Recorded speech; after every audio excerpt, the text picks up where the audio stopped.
Social partners' role is essential in fighting in-work poverty. They're not the only ones who would actually put in place effective policies, but they're definitely there. They're definitely at the core of the fight against in-work poverty.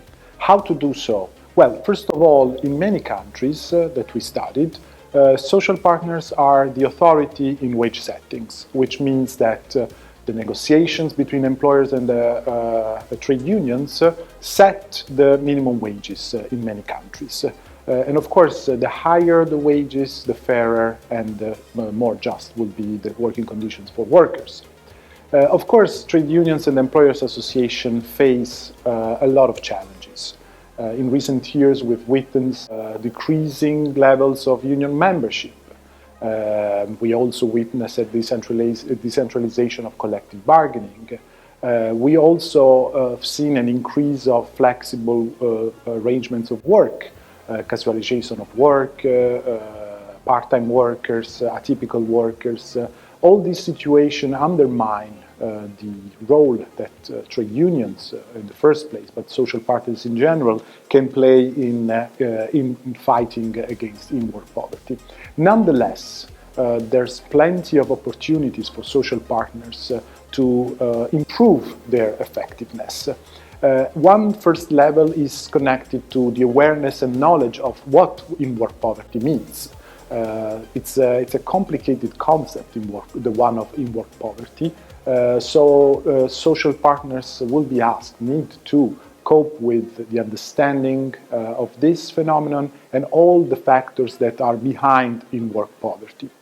So first and foremost, social partners need to study, understand, and follow up with the research on in-work poverty. And then they also need somehow to readjust their strategies. In-work poverty is not necessarily connected only to wage setting. In some countries, if you are covered by a collective agreement, the wage setting basically prevents, in general terms, in-work poverty because negotiated levels of wages are usually fair and adequate. In those situations, though, the risk of poverty comes from the shortage of working time, which means that the fact that you can be employed on a part-time work without your consent or without your will, or you can work on a zero-hour contract. In this sense, the access to a number of work that is enough for you to earn a decent wage is the problem. It's not how much your work is paid per hour. So in this sense, trade unions and employers' associations need to have a more holistic approach to collective bargaining, considering in-work poverty not only as an issue of wage, but also as an issue of working time, as an issue of general working time conditions.